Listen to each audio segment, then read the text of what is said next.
misma vez.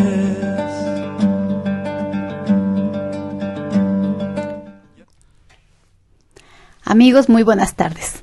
Con mucho gusto les saludamos desde Puebla de Los Ángeles. Estamos transmitiendo en vivo por Om Radio, Pura Energía. Saludos a mis compañeros de cabina, José Luis y Pablo, muchas gracias. A Daniel Alberto Kunzi. El gusto es mío. Les recuerdo que nosotros también los escuchamos. Por lo tanto, voy a mencionar nuestros números en cabina para que se comuniquen con nosotros y nos puedan mandar saludos o hagan algunas preguntas. Esperamos. En nuestra página de Om Radio, www.omradio.com.mx. Las redes sociales, omradio.mx. Los teléfonos en cabina 2222 49 4602. En el WhatsApp 2222 06 6120. Pues amigos, vamos a comenzar esta tarde con una sobremesa muy, muy interesante. Y bueno, para quienes estamos alejados de del desarrollo de la tecnología, de las implicaciones, de su evolución y tan velozmente como día a día va cambiando, pues va a ser todo un reto esta tarde escuchar al maestro, nuestro invitado del día de hoy, Rafael Alberto Rivera Rodríguez. Maestro, bienvenido. Muchas gracias, buenas tardes. Yo le agradezco mucho, maestro, que haya aceptado la invitación y sobre todo su paciencia, porque sí que nos va a tener que tener un poquito de paciencia. Los temas van a ser muy interesantes, amigos, pero para irlos conduciendo, irnos poco a poco adentrando en ellos, vamos a hacer mención primero de quién es el maestro Rafael Alberto Rivera Rodríguez. El maestro estudió en la Facultad de Ingeniería en Sistemas Eléctricos y Electrónicos de la Universidad Autónoma de México de 1972 a 1977. La maestría en el Instituto Nacional de Astrofísica, Óptica y Electrónica, maestría en Ciencias de la Electrónica y Sistemas Digitales y Microprocesadores en Tonantzintla, Puebla de 1977 a 1981. Su tesis de maestría sobre sistemas de la medición de desplazamientos microscópicos con la ayuda de técnicas holográficas.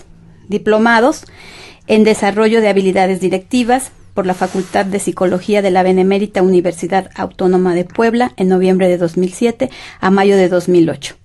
Un diplomado también en Procesos Psicopedagógicos basados en tecnología de educación continua por la Universidad Popular Autónoma del Estado de Puebla en 2011. Un diplomado de Escenarios de Aprendizaje y Uso de las TIC en el Proceso Educativo de la Escuela de Formación Docente de la Benemérita Universidad Autónoma de Puebla en el 2014. Son muchos los estudios que avalan el compromiso académico del maestro Rafael Rivera y los voy a ir mencionando poco a poco, pero para ir entrando en el tema le voy a pedir al maestro que pues nos explique un poquito acerca de los estudios que él ha realizado, cómo se siente, maestro, después de tantos años en esta área del conocimiento tan interesante, tan global y tan importante para la sociedad moderna. Ok, bueno, pues buenas tardes nuevamente. Digamos que en cierta forma tuvimos la oportunidad de incorporarnos a la era de la electrónica, sobre todo en esta parte de lo que es la electrónica digital. Sí. A partir prácticamente de que empiezan los sistemas basados en microprocesadores, eso nos ha permitido ir creciendo y aprendiendo a lo largo de estos 20 y tantos, 30 y tantos años, siguiendo en cierta medida pues todo aquello que se ha llevado a cabo, todo lo que se ha desarrollado, que ha sido una cuestión verdaderamente impresionante. Si uno contrasta con lo que uno empezó a trabajar a fines de los 70s, con procesadores que trabajaban a una velocidad de 4.7 MHz, contra los que ahora tenemos actualmente, que estamos hablando de 1000 veces más la velocidad. Entonces es algo espeluznante que nunca esperábamos que se fuera a dar. Todo este cambio, en principio a partir de lo que es el desarrollo en los semiconductores, que ha permitido que en pequeñas áreas, pequeños espacios, sí, gran cantidad de componentes sean integrados. Entonces, a fines de los 70 teníamos lo que se llamaban computadoras digitales, de alguna manera con componentes discretos. La misma computadora PC que surge a principios de los 80s. En las primeras versiones tenía arriba de 60 y tantos componentes, y en pocos años, dado esa integración que se pudo hacer de ir incorporando en un solo integrado, un circuito integrado, varios módulos, varios elementos, eso nos ha permitido o permitió que se fuera reduciendo el tamaño, se fuera reduciendo el consumo, y a la larga, con el paso del tiempo, también la velocidad de los procesadores y la cantidad de elementos que puedo tener son increíblemente altos. El primer procesador que tuve la oportunidad de trabajar fue un 8080 con 10.000 transistores, y actualmente tenemos procesadores que trabajan más de 5 millones de transistores en un área muy parecida. Entonces eso nos da la idea del cambio que ha existido. Ahora bien, eso al final de cuentas lo que ha propiciado es que aquello que parecía un mueble muy grande que difícilmente podía cualquier persona trabajar, que era una computadora, pues ahora puede ser accesible por cualquier persona.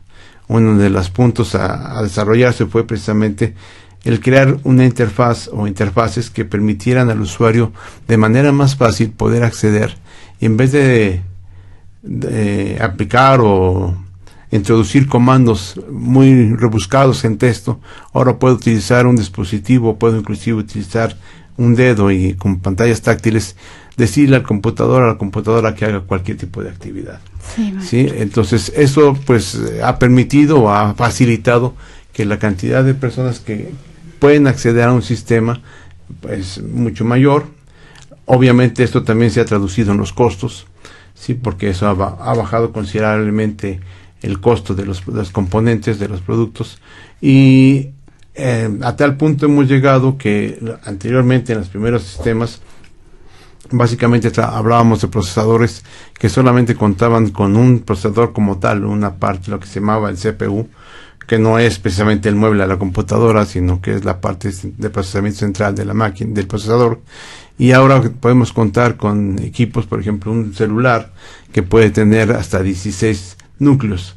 O sea, tiene 16 procesadores en un solo chip, que puede hacer distribuirse el trabajo entre todos ellos, y con eso pues hacer más eficiente cualquier tipo de actividad por estar oyendo. ¿Ya hay de 16? Sí.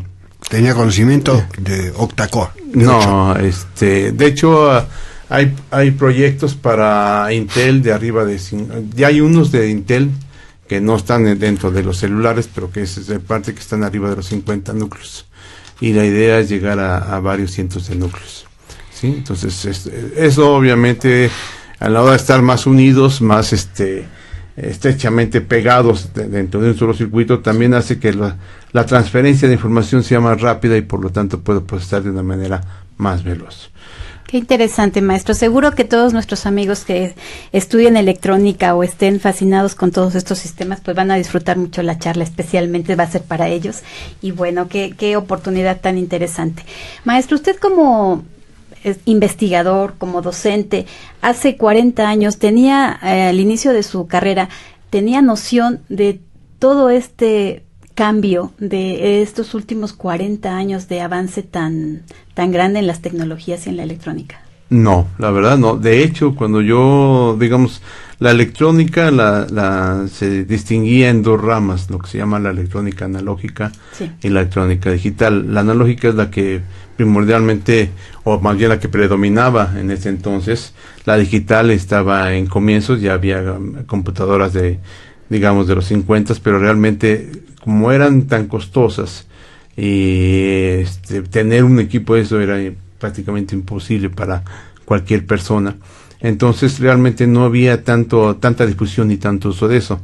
Es a partir precisamente de los 70s en donde los grandes monstruos de las computadoras, que era IBM entre otros, Burroughs por ejemplo, se empiezan a ver de alguna manera afectados por lo que son las mini computadoras que empiezan a surgir, sobre todo a raíz de lo que son los circuitos integrados, o los microchips se conocen, o los chips que ahora también les llaman, sí, que entonces esto empieza a permitir la creación de las famosas mini computadoras, que fue básicamente 10 años en donde estuvieron activas y fueron penetrando, y posteriormente dieron paso a lo que son las microcomputadoras, que llegaron, digamos, fines de los 70, principios de los 80.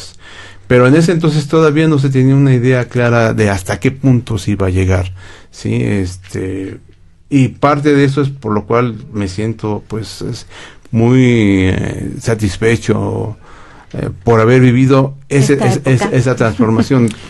A mí, de hecho, cuando yo salí de la facultad, yo estaba más orientado hacia la parte analógica. Fue en la maestría donde hice mi giro hacia la parte digital. Maestro, uno habla mucho de analógico, digital. ¿Cuál es la diferencia entre un elemento analógico a uno digital? Ok, digamos, en el caso de los analógicos, el sistema más común o más simple de entender es el audio. Son señales senoidales que vibran a ciertas frecuencias, y con eso pasamos a través de una bocina y logramos obtener el ruido. Entonces son señales que varían en el tiempo y son continuos. En el caso de lo digital, lo que yo tomo en ese caso es como una señal que está cambiando, pero voy tomando valores de esa señal en cada determinado tiempo. Y esos señales los convierto a números, y esos números les alcanzo una magnitud y lo convierto a una representación binaria. ¿Qué es lo que implica esto? Que cada valor de la señal en un momento determinado le asigno un número que al final de cuentas lo convierto en binario, que es una representación en un sistema basado en ceros y unos. Ceros y unos. Entonces, en esa forma logro hacer lo que se llama basar en una señal continua que está moviéndose de manera continua, valga la redundancia, a momentos nada más de la señal, ¿sí? Y entonces esa señal la tomo y la guardo. Y puedo hacer el proceso inverso, tomar un conjunto de datos pues en binario, que luego lo que puedo hacer es llevarlos a través de lo que se llaman convertidores digitales analógicos a reproducirla nuevamente de manera analógica. Debo cumplir con ciertas condiciones para garantizar que tenga yo una fidelidad de la señal, porque si no, puedo tomar muestras que pueden ser muy separadas y entonces perder parte de la información. Claro. ¿Sí? Entonces sí hay ciertos criterios, más conocidos, el teorema de Nyquist, ¿sí? Que me indican cuánto debe ser, cuántas muestras debo tomar dentro de un periodo de una señal, ¿sí? Entonces esa es la diferencia entre las dos. Ahora, ¿qué es lo que ha pasado? Que ahora ya tengo procesadores que pueden trabajar a alta velocidad, y entonces esa señal que ya la tomé, la puedo procesar muy rápido y responder en el mismo momento como si fuera la misma señal analógica, que es lo que se conoce como un procesamiento en tiempo real. Tal como se está sucediendo, tal como estoy reproduciendo, procesando y dando una respuesta. ¿Sí? Gracias. Gracias, maestro. Amigos, nuestro invitado de hoy, el maestro Rafael Rivera, desarrolló su trabajo profesional, entre otras importantes instituciones, en Fortran, Centro de Cálculo de la Facultad de Ingeniería de la UNAM, en herramientas para el desarrollo de sistemas con microprocesadores de NCR Corporation de Dayton, Ohio, en 1979. En integración de grupos, Pérez Monge y Asociados, en Puebla. En Bit Slits, de NCR Industrial de México, Sociedad Anónima de CB. Curso de mantenimiento de microcomputadoras Printaform de tipo IBM PC XT. Printaform de México, Sociedad Anónima. Curso de Internet de 28 horas en la Universidad Iberoamericana en julio de 1999. Y el seminario de cableado estructurado Net Service, Sociedad Anónima de CB, en abril de 1998. Maestro, estas prácticas, este trabajo profesional, usted ya desarrollándose como ingeniero en electrónica, ¿qué experiencia, qué visión del campo de la industria en México le hace a usted en este momento recordar y compartir con nosotros? Bueno, en ese entonces todavía ya había procesos de automatización, pero no eran tan importantes. Muchas de estas actividades eran manuales. Sí. Entonces realmente para ese momento no había tanta el entendimiento de lo que podía suceder, pero sí en el caso de México. En el caso de otros países, por ejemplo Japón, nos comentaban, me acuerdo, fines de los 70, principios de los 80, que ellos ya estaban vislumbrando la cuestión de la parte de las computadoras y los sistemas digitales.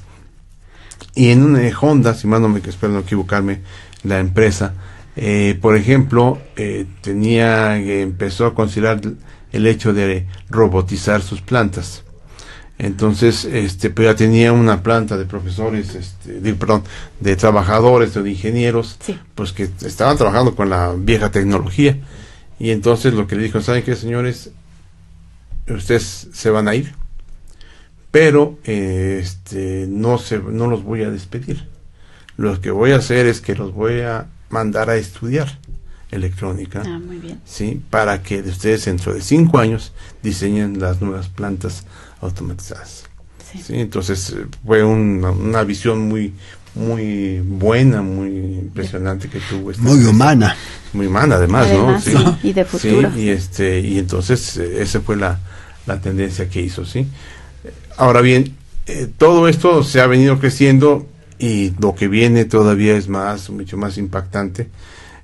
Y otra de las áreas que posteriormente se empezó a desarrollar más fuertemente, pues tuvo que ver con los sistemas de comunicación. Claro. Entonces tenemos todo lo que es la parte de procesamiento, que es aplicable hasta en cualquier procesador de alimentos medio sofisticado, ya te hay un microchip ahí metido, sí, y ahora pues también tenemos la facilidad, además, de contar con sistemas de comunicación muy sofisticados, de alta velocidad, y bueno, pues esto nos ha llevado a esta comunicación que día a día nos está cada vez impactando más en todos los ámbitos, en todos los contextos.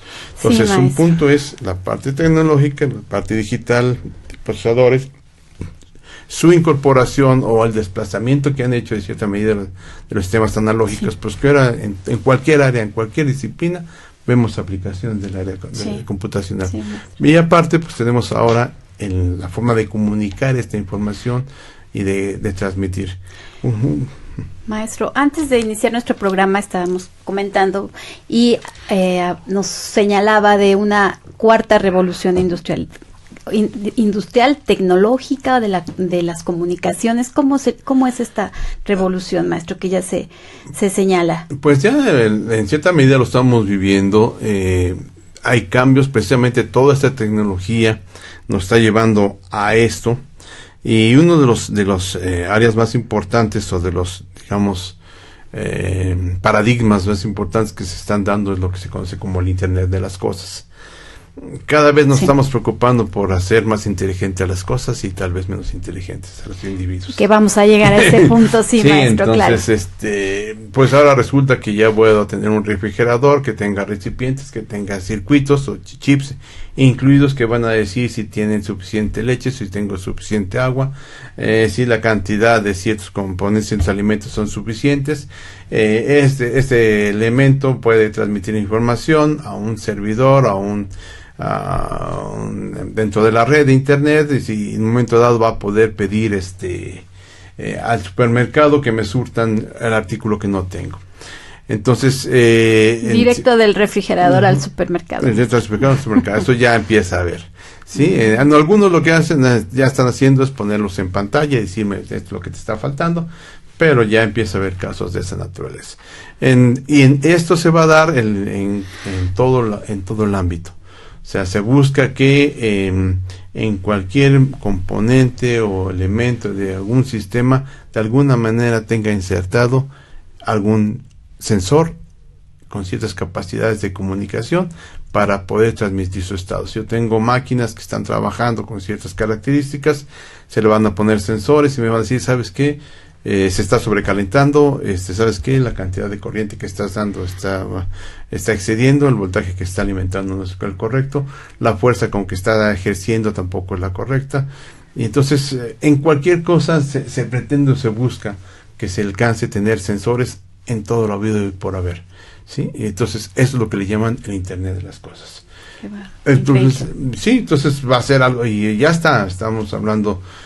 No tengo ahorita aquí el dato, pero se habla de que se espera para el 2025 que existan del orden de 3 trillones de sensores instalados y operando en el mundo. Y en muchas cosas de la vida normal o familiar dentro del hogar. Dentro del hogar. No solo el celular y la pantalla plana o la computadora. No. O sea, no.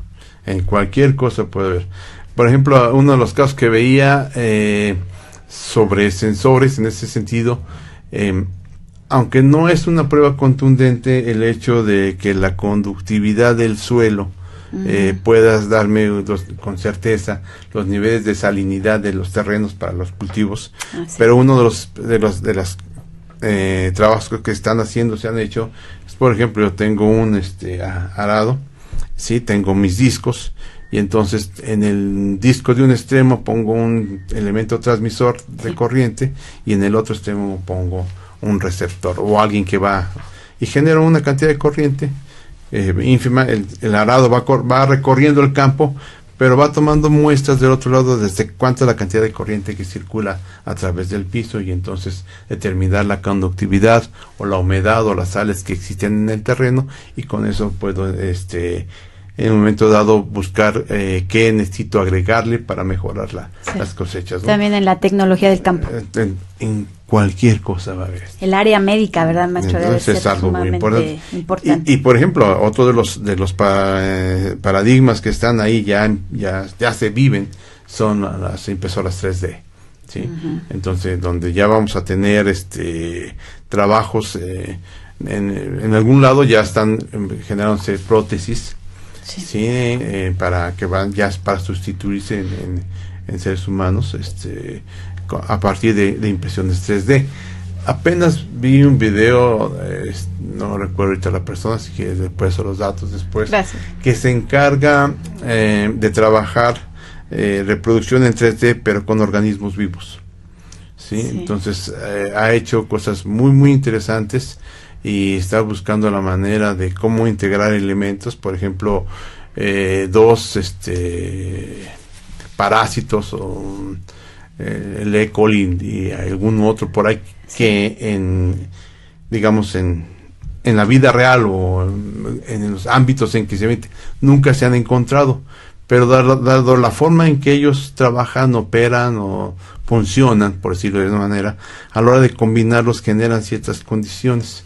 Y ellos los combinaron y empezaron a reproducir elementos parecidos a esófagos, a intestinos, ¿sí? Pero como una especie como de obras, más que nada de arte, no era para la parte médica, ¿sí? Han trabajado con cuestiones pusieron una estructura a partir de una base, me parece que es de aluminio, y sobre esa pusieron gusanos de seda, y entonces hicieron una red interesante tomando las características que tienen los gusanos para poder generar el hilo, y entonces hicieron una cubierta y manejando el comportamiento de los elementos. Qué cosa tan revolucionaria, maestro. Mientras una gran parte de la humanidad y gente común pues nos preocupamos por los valores universales, la educación de los niños, el cuidado del medio ambiente, la preservación de la naturaleza, conceptos más del alma, de la relación humana, del desarrollo de los individuos. Pues otro grupo está generando toda esta investigación, todos estos aportes a la vida de los individuos, pero no nos rebasan, maestro. ¿De qué manera nosotros los vamos a recibir y estamos preparados para ello? ¿O dónde queda esa parte humana frente a esta avalancha de tecnologías? Bueno, es una cuestión muy problemática, porque además pues las diferencias que existen a nivel poblacional son muy amplias, ¿no? Sí. Se asume que parte de la idea del Internet en un momento determinado era el poder de alguna manera generar o difundir información y educación a la gente, facilitándose a ampliar el rango de cierta forma. Ya hay algunas condiciones. Sabemos bien que en nuestro país las redes de comunicaciones no son todavía tan deseables o tan buenas como uno quisiera. Y son costosas también, ¿no, maestro? Ese es otro punto. Pero la otra cuestión tiene que ver pues también en crear la cultura para. Desde hace años ha salido lo que se llama el aprendizaje para lo largo de la vida, es el concepto y realmente en el ámbito educativo pues no ha tenido ese impacto, y mucho tiene que ver pues el hecho de que al individuo se le concientice de la necesidad que ahora él tiene por aprender. Pasamos de precisamente estos cambios tecnológicos ha propiciado al insertarse esa tecnología en tantas disciplinas, en todas, tantas sociales, de la que sea, ha propiciado que también el conocimiento se esté innovando constantemente. Uno podía ver algunos libros de física de hace 40, 50 años y tal vez en 5, 7, 8 años no había grandes cambios, ¿no? Uh-huh. Y en cambio ahora pues es constantemente el cambio que se está surgiendo, lo cual implica que si yo quiero estar actualizado en un área, en una disciplina, por lo tanto yo tengo que tener la costumbre de estar actualizado. Entonces, ese concepto que inclusive supuestamente está planteado en el nuevo modelo educativo que están lanzando el gobierno, pues en realidad es crear una conciencia entre la gente de que es importante o qué tan importante es, y de ahí pues que todo aquello que aparentemente puede ser algo muy bueno para la sociedad, que es el poder adquirir o tener el conocimiento, disponer de él, pues ya realmente es escaso lo que se tiene, ¿no? Porque no existe la cultura o la disposición, ¿sí? O la actitud para precisamente estar actualizado. Entonces, pues, los medios hay, ¿no? Sí. Los mecanismos los hay. La cosa es, realmente me preocupo por... Claro.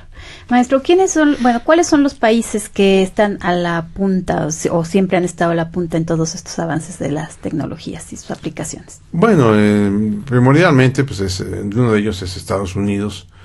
Japón es otro de los fuertes. China, que en principio fue un país que copiaba muchas cosas y demás, pues también ha jugado un rol interesante en el sentido de que pues pongo una mano de obra muy barata, pero me traes tus plantas. Uh-huh. Y entonces veo cómo produces y entonces yo también puedo empezar a producir. Claro. ¿Sí? Y entonces eso va también para toda la parte de Asia. Europa pues tiene avances muy importantes en ciertas áreas también, y bueno, pues digamos que son los que en buena medida han alcanzado más alto desarrollo tecnológico. Sí. ¿Y México, maestro, cómo lo puede ubicar? No, México todavía está muy, muy rezagado, sí. Yo creo que hay avances en ciertos aspectos. Se ha habido, sobre todo en los últimos años, empieza a haber la evolución o más bien el desarrollo de nuevas cosas, pero no estamos a la par de aquellos países. Un parámetro que normalmente se utiliza son las patentes. Ah, sí. Entonces, cuando uno ve las estadísticas de países como Estados Unidos, como Japón, la cantidad de patentes que existen comparadas con unos cuantos cientos que puede haber por año, tal vez en México pues no es competitivo. Como consumidores sí somos un mercado muy grande, ¿no? Efectivamente, sí. Somos, y eso es algo que tenemos que ver, que el país no se convierte en consumidor. De hecho, tampoco somos un generador de tecnología. La mayor parte de los ingresos ¿a qué corresponden? Pues a vender materias primas. Sí, maestro, la investigación está... Mientras no aumentamos valor agregado a los productos, el costo que van a tener ellos va a ser cada vez más bajo, ¿no? Entonces... Y a diferencia, maestro, en México considero que cada vez se invierte menos en la investigación científica. Pues sí, un parte es esto, pero también creo que ahí hay un problema en cuanto a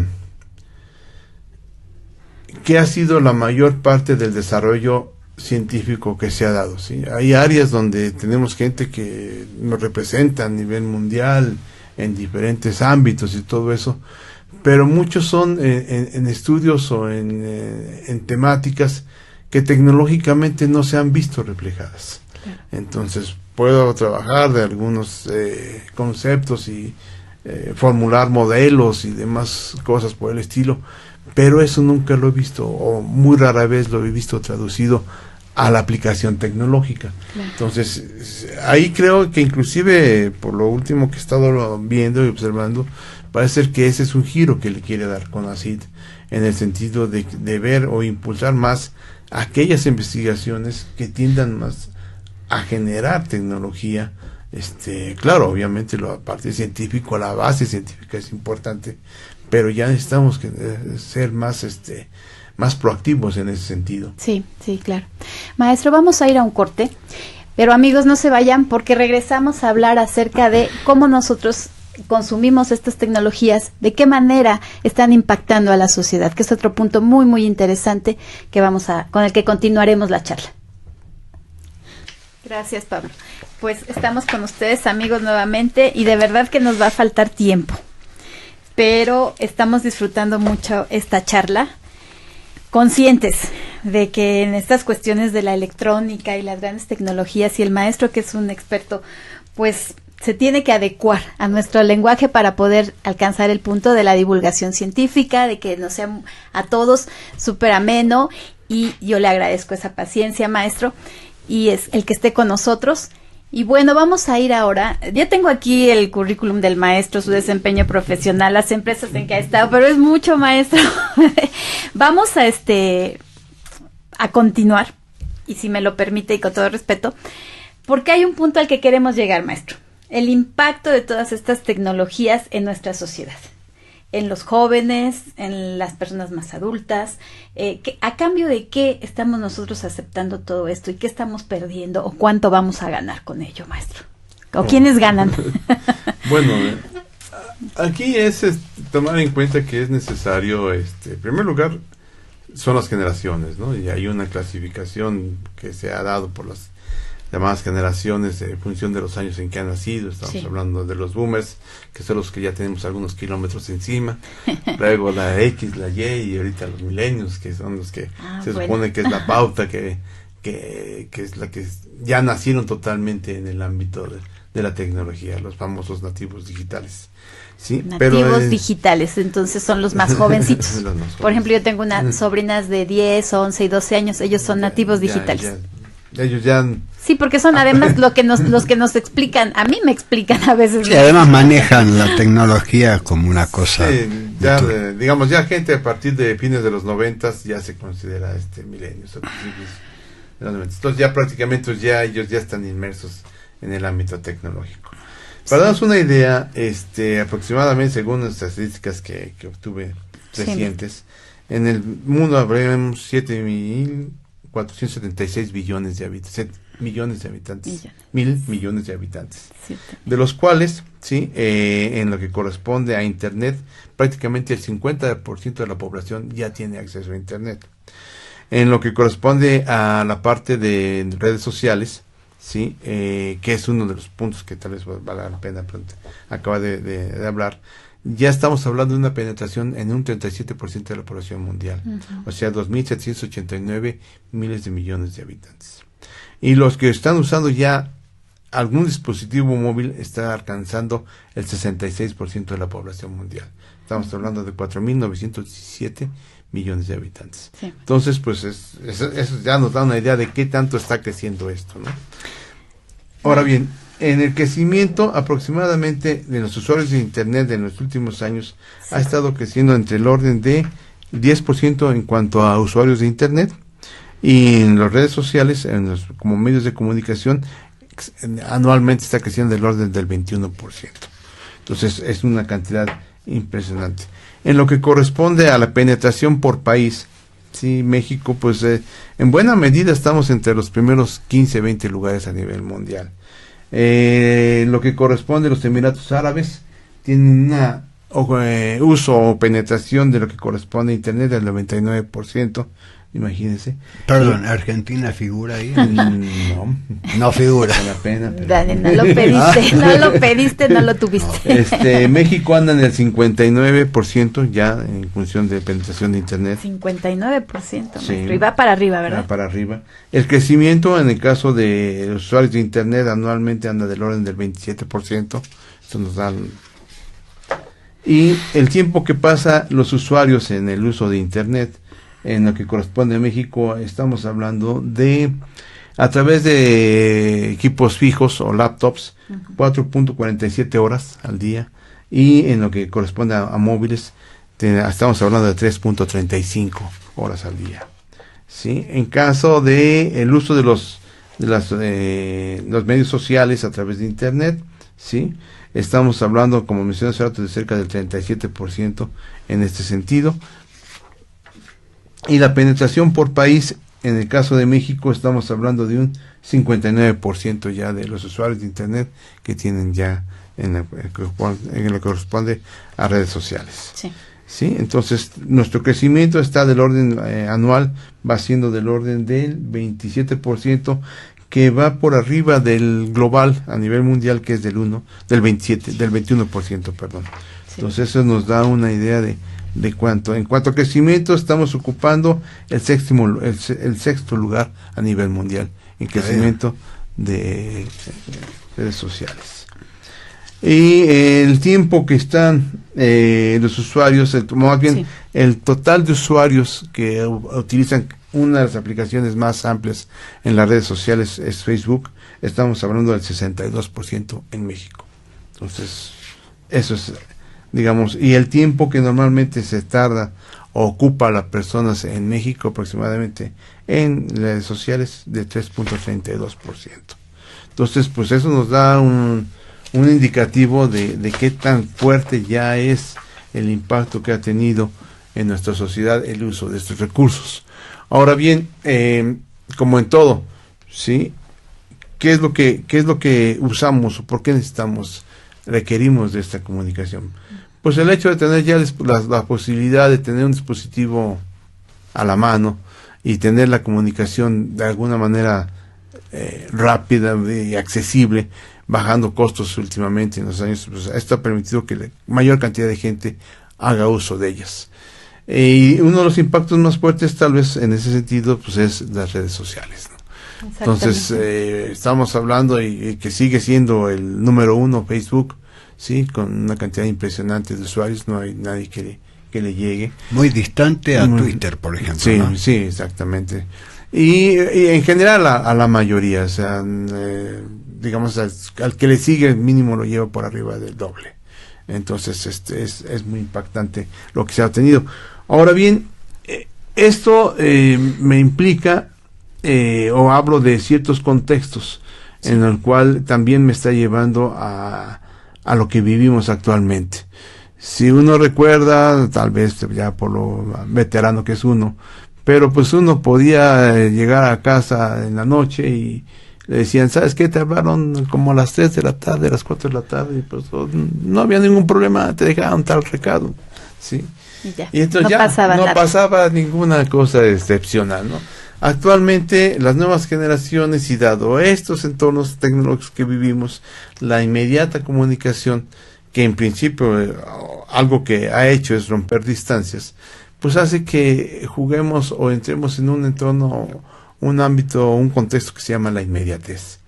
Entonces toda la gente quiere que sea la respuesta inmediata, ¿no? Momento, hay gentes que están totalmente en contra de hay un libro de los que he tenido la oportunidad de leer, de Demencia Digital, que su autor Demencia Digital, su autor es de los más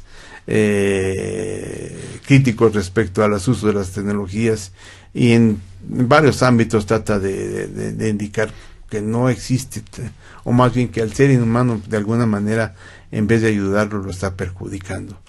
¿Por qué? Pues porque lo estamos haciendo dependiente de, ¿sí? Eso también implica que muchas veces, por ejemplo, estamos con el Twitter me hace que tenga yo que expresarme mensajes en 100 y tantos 141 caracteres.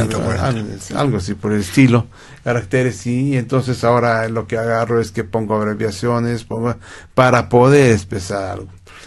¿Qué es lo que pasa si la comunidad o el entorno, los jóvenes empiezan a usar esas técnicas? En primer lugar, pues obviamente el lenguaje pues se ve alterado, modificado. También otra de las cuestiones es que se acostumbran a leer cantidades pequeñas de texto. Sí, entonces a veces les deja a uno, oye, ponte a leer un libro, ya no un libro, sino ponte a leer un artículo de 10, 12 páginas, sí, y se les hace una cosa, oye, pues es exagerado, y la ventaja del tío Google, como le dicen mis hijas, es de que pues me meto a él y a ver, búscate la sinapsis de tal libro, y pues ya, entonces aparece, la transcribo, y el cut and paste que le llaman, ¿no? Cortar y pegar, que pues tampoco no está beneficiando, porque la gente realmente no entiende, no razona, no analiza lo que está haciendo. Entonces esa inmediatez pues nos está pegando, en el sentido de que tampoco muchas veces razonamos lo que estamos haciendo, o lo que estamos diciendo, sí, o analizando u observando. Otro de los puntos es, en ese sentido, de que a pesar de que estamos con una respuesta aparentemente inmediata, gente que puede estar distante, realmente la relación o la comunicación como tal no es tan favorable, ¿sí? Entonces yo tengo mi ámbito de redes sociales, yo puedo tener 1,500, 300 seguidores, o gente que de alguna manera comparte una red conmigo. Pero de ellos, ¿cuánto realmente tengo el conocimiento de muchos de ellos, ¿no? Entonces, hay unas gráficas que me dicen, bueno, pues entonces vamos a empezar de función de los más cercanos, familiares, amigos, y vamos ampliando, y ahora, ¿qué tanto realmente conozco a la gente? Sí. O sea, ¿por qué? Es porque tengo a ellos ahí conectados. Pues tiene que haber como lo que implica una red social.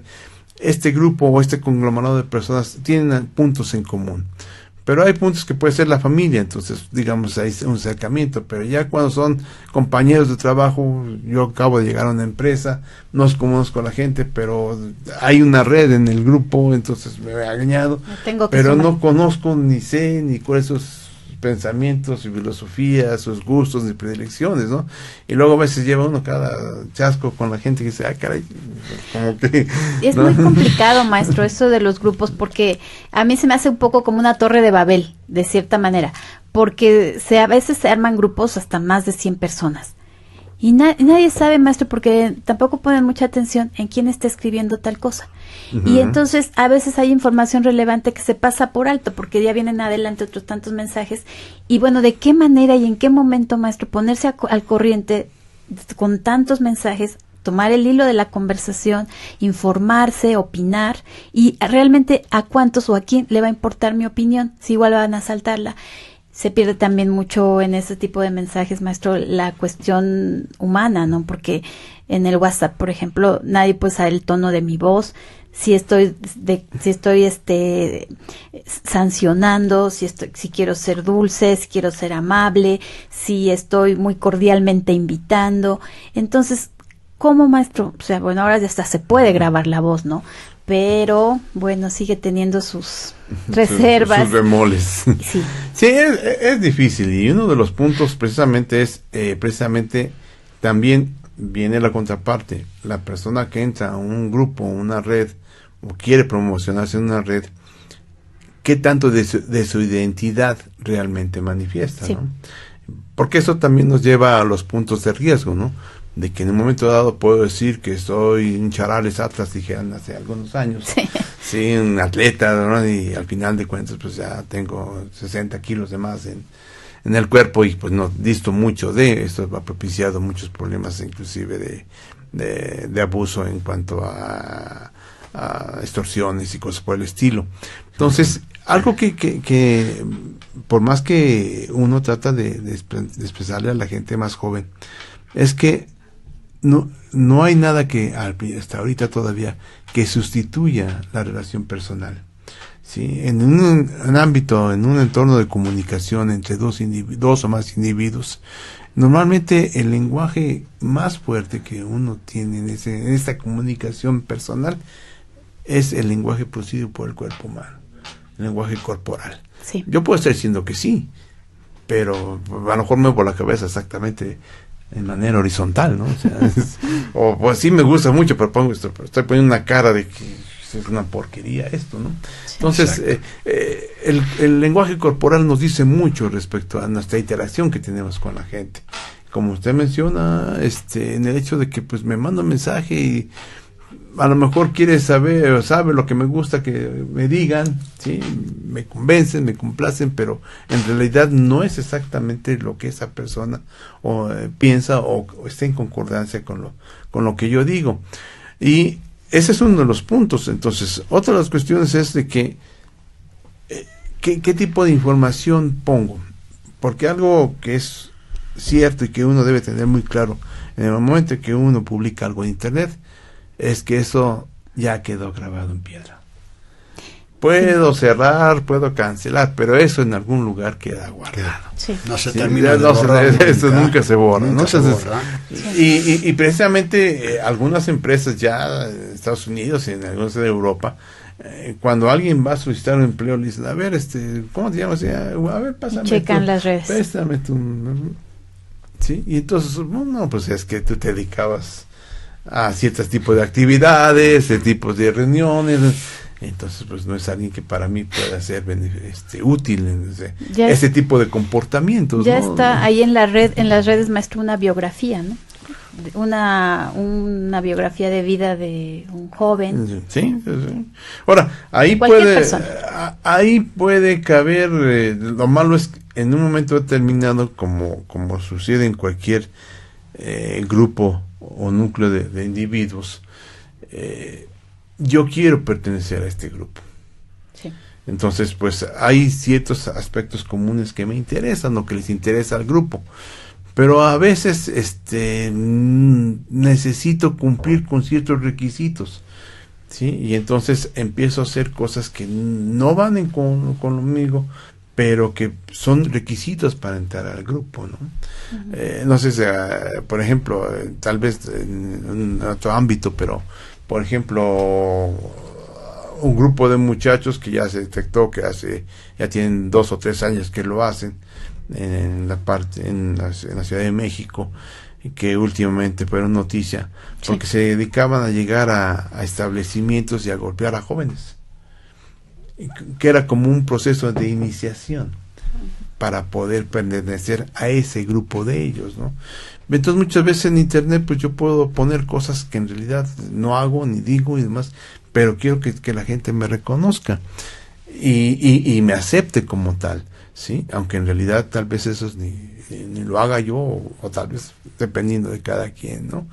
Entonces ese es jugar con qué tipo de información puedo decir y qué puedo poner, y si me interesa realmente de alguna manera tener una aceptación y un reconocimiento, ¿sí? Entonces ese es uno de los aspectos que están causando mucho daño en la gente, porque hay personas que ya se han hecho tan dependientes, a pesar de tener tantas aparentemente seguidores. En realidad esa falta de contacto no los llena. Al tener tantos seguidores no llena al individuo, porque a menos de que esté constantemente, ya me llegó un mensaje, ya sí me hicieron caso, ¿no? Pero estoy viviendo nada más para ver que otra gente vea que existo. Yo he tenido conocidos o conocidas que dicen, es que yo no puedo salir de mi casa sin mi celular. Sí, me siento que no tengo vida, ¿sí? Entonces, ¿quién eres tú? En un momento determinado, ¿no? Entonces ya hay identificados algunos padecimientos, ¿no? De gente que, por ejemplo, hay una enfermedad en Japón que tiene que ver con el aislamiento, ¿sí? Los chicos ya no quieren salir de su habitación. No salir de su habitación, nomás estar o en internet o en la televisión o jugando a videojuegos, pero no quieren contacto social con la gente, ¿no? El otro es precisamente aquel que tiene miedo a estar fuera de una red para poderse comunicar. Ese es otro de los problemas que se está dando, ¿sí? Y algo que de las cosas que leía yo, que no lo pueden mencionar como una enfermedad, pero sí de alguna manera desde el punto de vista urbano, de comportura, de respeto, pues gente que creo que es Fobin se llama padecimiento o esta actitud, ese comportamiento. Gente que prefiere más estando con alguien, estar con el celular que con la persona. Que con la persona, ¿no? Entonces, eso se ve cotidianamente. Sí, llega uno a un restaurante y los 6 que están ahí, cada quien está entonces, en su mundo. En su mundo, ¿no? Entonces, ¿para qué convocamos a una reunión si lo que te interesa es lo que estás sacando en otro lado? Entonces, estos son parte de los peligros que existen, ¿no? La otra cuestión es la información que uno pone, qué tan segura es. Sí, simplemente hay que recordar lo que le pasó a Yahoo, ¿no? Que hackearon sus servidores y pudieron entrar a las cuentas de 1.500 millones de usuarios, ¿no? Entonces, entonces ahí, pues, ¿qué es lo que implica? Pues el hecho de que tan segura la información no lo es, ¿no? Entonces, maestro, y en el caso de los niños, ¿qué podríamos recomendar a los papás? Bueno, los papás toman sus propias decisiones, obviamente, pero un consejo por si les es útil. A los niños hay que darles celular, maestro, a los 9 años, a los 10 años.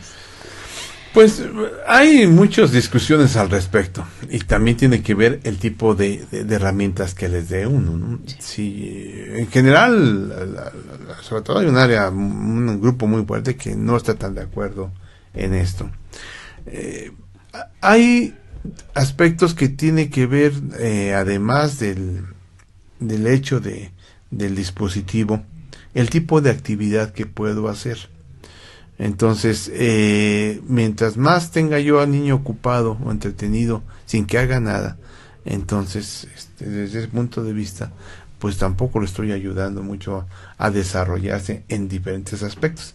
Parece mentira, pero los juegos que se hacían en la calle entre los muchachos y todo eso, también creaban cierto nivel de desarrollo emocional, cultural, social, ¿sí? Que ahora muchas veces el chamaco prefiere que estar sentado en una esquina. Que no lo muevan de su sofá. La otra cuestión tiene que ver, pues, con muchos aspectos en función de, bueno, por ejemplo, cuando uno transita por una calle, sí, hay muchas cosas que uno puede apreciar y sin embargo la gente va metida en una pantallita y ya no están con nosotros, ya no están con nosotros. Nos perdimos. No, pero además visualmente tampoco eso es bueno porque es peligroso. Vamos a quitarle que ese es otro punto, el peligroso, por ejemplo, sobre todo cuando se conduce un automóvil. Pero también el hecho de que la vista, sí, ya no tiene una visión panorámica y eso también afecta. Algunos, precisamente en este libro de lo que es el demencia digital, el autor trata de hacer un análisis de en qué medida también el cerebro crece o no crece en función de la actividad que hace el individuo siguiendo ese tipo cuando las capacidades cognitivas se están perdiendo, ¿no, cognitivas, motrices, son diferentes cosas, intelectuales sobre todo, ¿no? Y ahí pues mucho desde el punto de vista cultural, pues los papás juegan un papel muy importante. Porque es la base en donde tienen los padres, maestros. Y yo considero que es todo un reto y una enorme responsabilidad en esta sociedad actual ser padre. Es un compromiso que de verdad yo no lo puedo dimensionar ya, maestro. Está totalmente fuera de mis posibilidades. Pero tenemos una idea muy clara también y bueno, maestro, pues se queda a la conciencia de los padres sobre todo.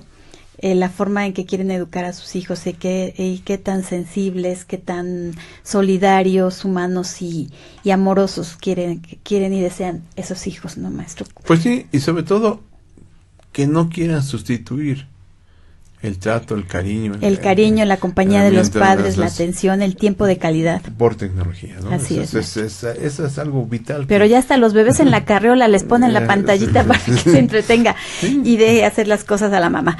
Maestro, pues el tema nos da para mucho más. Nos hemos quedado cortos. Yo le agradezco muchísimo que haya aceptado la invitación, que esté aquí con nosotros.